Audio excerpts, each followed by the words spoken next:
Imagine this. The motorcycle brands you grew up trusting, the names that meant freedom and pride, now stand closer to collapse than anyone wants to admit. In this countdown, we'll reveal who's on the brink in 2025. And trust me, the last name will shock you. Stick with me till the end. You'll want to see it. Number 7. Norton. Founded in Birmingham, England back in 1898, it grew from a small machine shop into one of the most iconic motorcycle brands of the 20th century. Riders of a certain age remember Norton for its dominance at the Isle of Man TT, for the roar of its racing twins, and for the Commando, a motorcycle that came to define British engineering and spirit. Norton was never about mass production. It was about exclusivity, prestige, and a sense of national pride. Yet today, what was once a source of admiration has become a case study in how a proud brand can stumble to the very edge of collapse. In the early 2000s, new ownership promised to return Norton to its rightful place among the world's elite manufacturers. Enthusiasts placed deposits, dealers prepared for inventory, and the motorcycling world waited for the rebirth of a legend. What followed was mismanagement on a staggering scale. Reports surfaced of unpaid suppliers, undelivered motorcycles, and pension funds misused. Loyal customers were left empty-handed, and the courts stepped in. For a brand that built its identity on trust, craftsmanship, and racing honor, the scandals of that period inflicted wounds that cut far deeper than financial losses. They shook the very foundation of belief in Norton's name.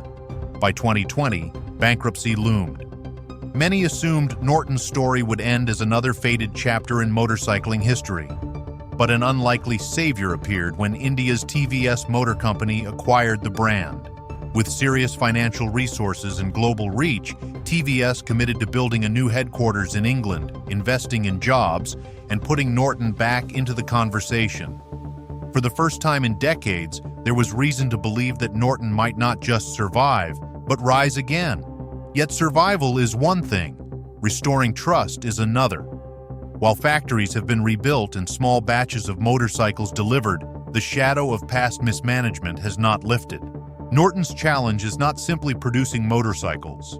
It is proving to the world that it can once again operate as a stable, reliable brand. Dealers remain scarce, especially in America, where older riders might admire the name but hesitate to buy into it without confidence in parts supply or long-term service.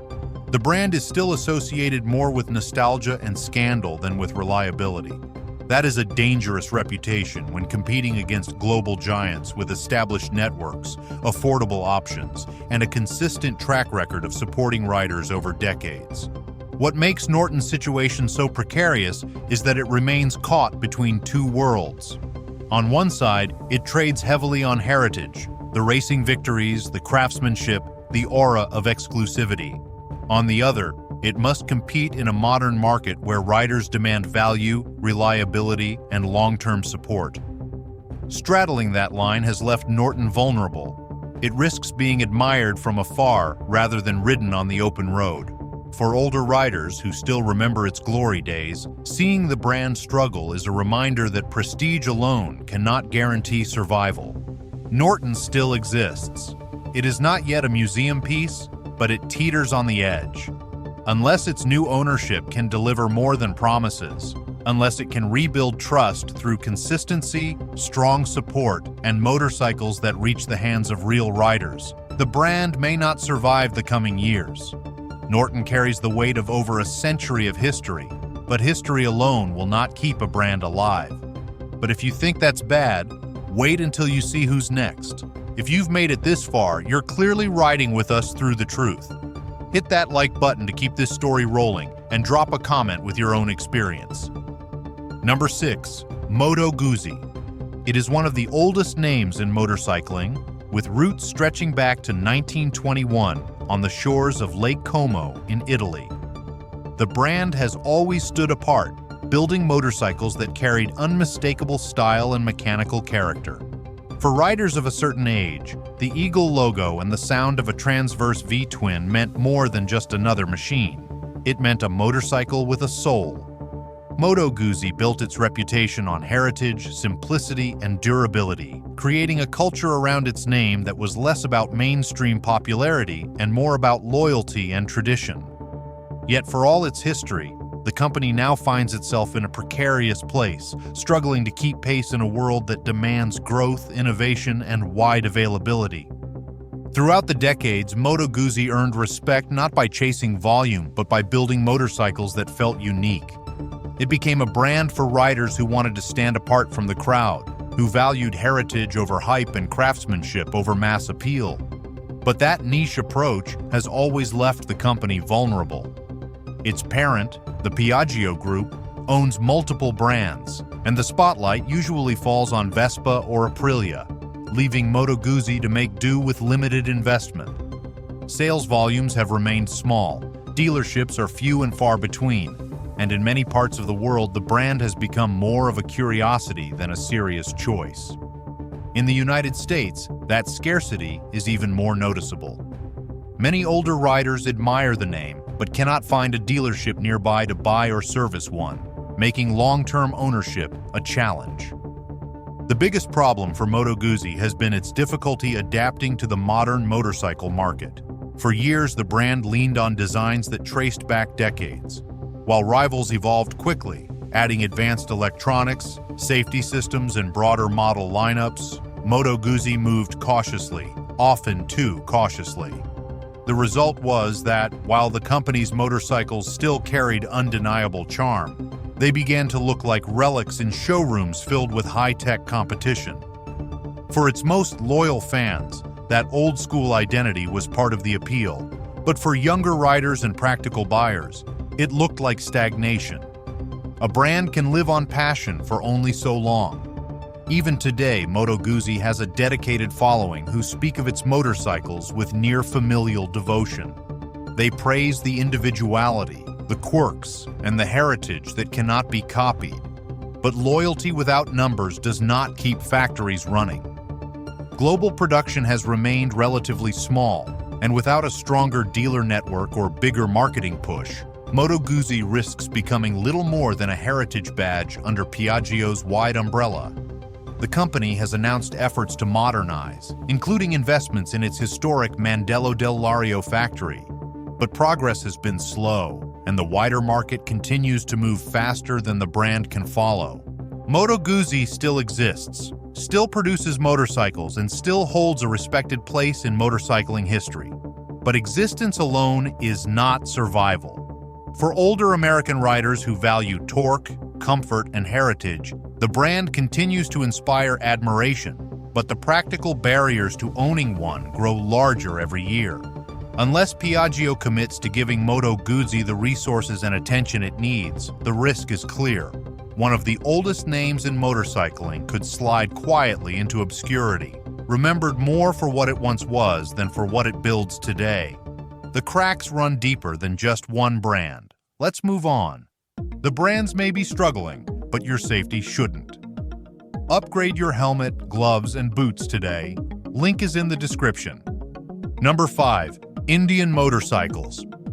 First established in 1901, it is older than Harley-Davidson, and once stood shoulder to shoulder with it as the two great rivals of American motorcycling. In its early years, Indian represented speed, innovation, and national pride, building machines that were trusted by soldiers, racers, and working men alike. But unlike Harley, Indian's history has been marked by repeated bankruptcies and failed revivals. The company shut its doors more than once, and for decades the name floated through half-hearted attempts at resurrection. It wasn't until Polaris Industries took ownership in 2011 that Indian had a true shot at regaining its place in the modern market. For a moment, it seemed like the brand was finally back. Polaris invested heavily in relaunching Indian, building a lineup that paired classic American cruiser styling with modern engineering and reliability. Many riders praised the effort, calling Indian the first serious alternative to Harley in generations. The brand tapped into heritage with bold styling and deep paintwork, while offering smoother performance and better technology than some of Harley's long-standing models. For older riders, the return of Indian felt like a revival of something thought lost.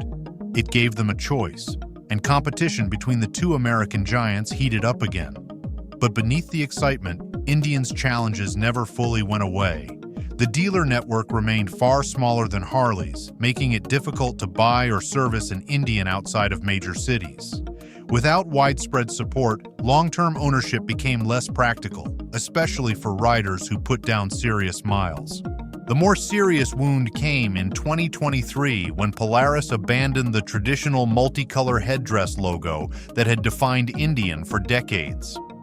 Officially, it was presented as modern branding and cultural sensitivity, but many loyal riders saw it as abandoning tradition. That emblem had anchored Indian's identity since its beginnings. Its removal felt less like progress and more like betrayal. Forums erupted, dealers struggled, and customers voiced anger, shaking confidence in the brand and undermining hard-won loyalty. Today, Indian Motorcycles finds itself in a precarious position. Polaris has the financial resources to keep the brand alive, but it cannot buy loyalty. Younger riders are often interested in performance and versatility over heritage, and Indian has not fully captured their attention.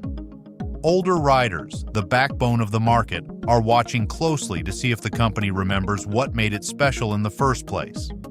Meanwhile, the brand's smaller footprint compared to Harley, Honda, or Yamaha continues to limit its ability to grow.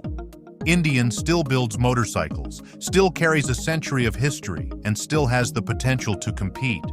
But it must overcome a narrowing dealer base, an uncertain identity, and a market where loyalty is harder to earn than ever. Without a stronger strategy and a deeper connection to the riders who built its reputation, Indian risks slipping once again into decline. A name that once rivaled Harley-Davidson deserves better than that, but in 2025, its future remains far from secure.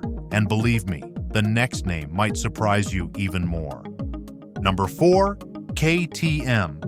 This is a brand that riders all over the world recognize for its bold orange colors and its reputation for toughness. Founded in Austria in 1951, the company grew from a small workshop into one of Europe's strongest motorcycle manufacturers. Its identity was built on racing, competition, and the promise of being ready to race. For decades, KTM expanded steadily, moving from regional success in dirt bikes to global recognition in off-road and street markets. The name became synonymous with aggressive styling, raw performance, and European engineering that stood apart from the Japanese mainstream. But today, KTM as a brand is facing serious headwinds that threaten its stability, reminding riders that even the strongest names are never untouchable. The challenges go far beyond any one model. The entire company has been under financial strain. In late 2024, KTM's parent, Pure Air Mobility, was forced into self-administration, a restructuring process aimed at avoiding outright bankruptcy. That move signaled to the world that the brand had stretched itself too far. Years of aggressive expansion left KTM producing more motorcycles than it could realistically sell. Warehouses filled with unsold stock, development slowed, and layoffs spread across its European operations. What had once been hailed as a growth story now looked like a company struggling to keep its head above water. For a brand built on confidence and speed, the pause in momentum was glaring. KTM's problem is structural. Leadership pushed rapid global expansion, aiming to rival Japanese giants. On paper, it looked smart, but in practice, the brand overreached. With thin margins on smaller bikes and heavy investments, KTM needed constant demand. When the economy slowed, that demand vanished, leaving the company dangerously exposed. Even with these struggles, KTM still holds strong brand recognition. Riders respect its racing pedigree and its reputation for performance. But recognition alone does not pay the bills. For dealers, the financial uncertainty has become a problem. Inventory sits on showrooms longer, and questions about the brand's long-term stability make buyers hesitate. In a business where confidence drives sales, doubt can spread quickly. For American riders, KTM has always been more of a specialty brand than a household name. It doesn't carry the cultural weight of Harley-Davidson or Indian, but it carved out respect among those who wanted something distinct from the mainstream. That uniqueness gave KTM its edge, but it also limited how broad its appeal could be. Now, with its parent company fighting to stay solvent, KTM risks being remembered as a brand that flew too close to the sun. KTM still exists and still produces motorcycles, but its future is uncertain. A brand once celebrated for racing dominance and relentless growth is now being tested by the harsh realities of economics. For riders watching from the outside, it is a reminder that even well-respected names can falter when ambition outpaces sustainability. In 2025, KTM's survival as a brand is no longer guaranteed, and its once unstoppable momentum has slowed to a crawl. If that shook you, what's coming up will hit harder. Number 3. MV Agusta. It is a brand that carries a name filled with history, prestige, and Italian flair. Founded in 1945, it was born in the aftermath of World War II as part of the Agusta Aircraft Company's effort to survive in a new economy. Over the decades, MV Agusta became one of the most respected and admired names in motorcycling, with an unmatched record in racing. The brand won dozens of world championships through the 1950s, 60s, and 70s, and its machines were piloted by legends like Giacomo Agostini. For a generation of riders, MV Agusta stood for victory, elegance, and an uncompromising approach to engineering. The brand was never about mass market appeal. It was about exclusivity, performance, and the kind of motorcycle that carried both artistry and speed. But as the years rolled on, glory on the racetrack did not translate into long-term financial stability. MV Agusta has always carried a reputation for excellence, but its survival has been fragile. Unlike larger manufacturers with global networks, it remained a boutique brand. Its motorcycles were beautiful, expensive, and exclusive, appealing to collectors. That exclusivity also left the company vulnerable whenever sales slowed or investments dried up. In recent years, the brand has faced renewed uncertainty. Despite creating stunning motorcycles that earn praise for design and performance, MV Agusta has struggled to secure its footing in a market dominated by larger players. Its distribution remains limited, especially in the United States, where dealerships are scarce and parts support is thin. For many American riders, the name is recognized but rarely seen on the road. Without a strong presence in major markets, sustaining the business has become a challenge. The company has leaned on its heritage and image of exclusivity, but that alone cannot guarantee survival. By 2023, Pierre Mobility, the Austrian group connected to KTM, acquired a significant stake in MV Agusta, stepping in as yet another partner tasked with keeping the brand alive. This move underscored just how fragile MV Agusta's position had become. On paper, having a larger industrial partner should provide stability, but for many longtime followers, it also raised questions about whether MV Agusta can remain truly independent. Relying on outside ownership has become a recurring theme in the company's history, and each change chips away at the image of strength that a motorcycle brand needs to project. The risk today is clear. MV Agusta continues to produce motorcycles that are admired and respected, but the brand's small size, high prices, and limited reach keep it vulnerable. For riders who value heritage, style, and exclusivity, the name still carries weight. Yet in a market where financial strength and global networks matter as much as character, MV Agusta struggles to compete. It remains an existing brand, but one that is constantly balancing on the edge between survival and collapse. Unless its latest partnership provides more than short-term support, the brand risks becoming another legendary name remembered more for its past than its future. You've seen how deep the cracks run, and there's more ahead. Don't ride past what's coming. Subscribe now so you never miss the next breakdown. Join a community built on truth, loyalty, and the open road, because these stories are only just beginning and you'll want every chapter. Number 2. Harley-Davidson. It is without question the most recognized motorcycle brand in the United States, and one of the most famous in the world. Established in Milwaukee in 1901, Harley built its reputation as the name that defined American motorcycling. For more than a century, its brand has been tied to the sound of a V-twin engine, the look of chrome on long stretches of highway, and the idea of freedom itself. Generations of riders grew up knowing Harley-Davidson not just as a company but as part of American culture. In many ways, it became larger than the motorcycles it produced, representing an identity built around rebellion, independence, and pride in the open road. But in 2025, that identity is being tested. The biggest problem facing Harley-Davidson today is not a lack of recognition, but the weight of its own image. For decades, Harley was the motorcycle of the working man, the brand that represented attainable freedom. Yet over time, prices climbed higher and higher, moving the company away from its roots. The motorcycles are still available, but the entry point is much steeper than it once was, creating the perception that Harley is no longer within reach of the very people who made it successful. In a market where younger riders already hesitate to buy into heavy cruisers, high costs have made Harley a harder sell.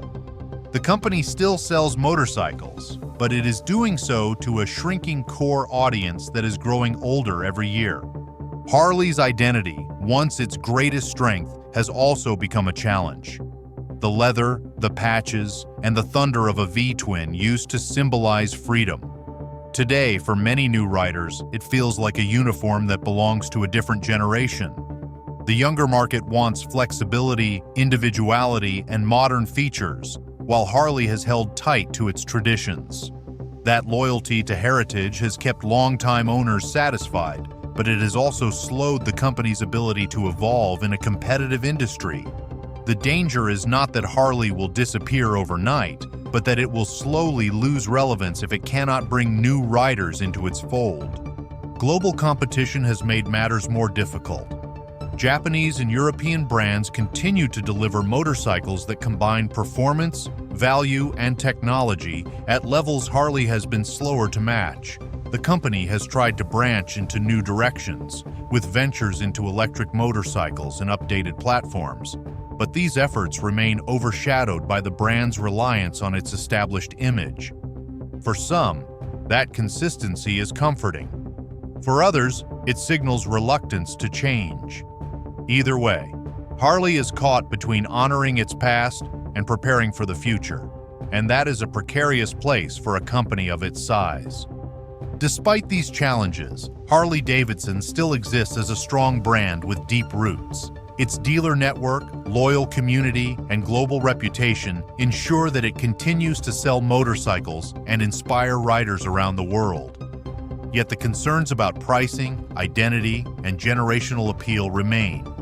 For older American riders, Harley will always be a name that matters, a symbol of strength and independence. But unless the company can adapt without abandoning its core, the risk is that Harley's legacy will outshine its future. And yet, the biggest shock is still ahead. Number 1. Suzuki. Established in Japan in the early 20th century, it began building motorcycles after the Second World War and quickly became one of the big four Japanese manufacturers. Over the decades, Suzuki earned a reputation as a dependable brand that offered practical machines at fair prices. For riders in the United States, Suzuki meant accessibility. Motorcycles that worked hard, lasted long, and delivered consistent performance without breaking the bank. Whether on highways, in small towns, or on racing circuits, the Suzuki name became a familiar and trusted part of the riding landscape. Yet in 2025, the company's motorcycle division finds itself in a difficult position, struggling with declining visibility, shrinking presence, and questions about its long-term direction. The challenges Suzuki faces are not about any single model, but about the strength of the brand as a whole. Unlike Honda or Yamaha, Suzuki has often taken a conservative approach to development, keeping older platforms in production for many years and hesitating to invest aggressively in new designs. While this made their motorcycles reliable and affordable, it also created an image of a company standing still.